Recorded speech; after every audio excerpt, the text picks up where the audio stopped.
এখানে এসে সেই টাকাগুলো ভাগ বাটোয়ারা করলেন, কিসের টাকা নিলেন? এটা ভাড়া ভাড়া ভাড়া বাসায় যাওয়ার ভাড়া। সমাবেশটা করছে তারা জানি না ভাই, আমি জানি না। আচ্ছা, আপনি এই মুহূর্তে গোপন তথ্যের ভিত্তিতে জানা যাচ্ছে যে এনসিপির নেতাকর্মীরা কোটি কোটি টাকা দিয়ে বিভিন্ন জায়গা থেকে বিভিন্ন পেশার শ্রমিকদের ভাড়া করে নিয়ে এসে সমাবেশ করে। মুরগ পোলাও খাওয়াইছে, হ্যাঁ ভালো হচ্ছে, খাওয়া দাওয়া ভালো হয়েছে। আর কি দিবে? টাকা দিবে, খরচের টাকা দিবে, কয়েক টাকা দিবে, খরচের টাকা দিয়ে।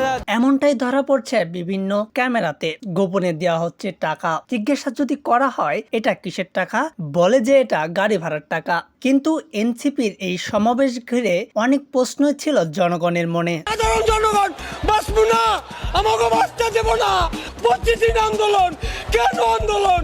জনগণ মনে মনে ভাবতো আর বলতো যে বাংলাদেশে এখন পর্যন্ত সবচেয়ে বড় দল হচ্ছে বিএনপি। এই বিএনপির বছরে আয় করে 10 কোটি টাকা, আর এনসিপি যেটা সবেমাত্র শুরু হয়েছে।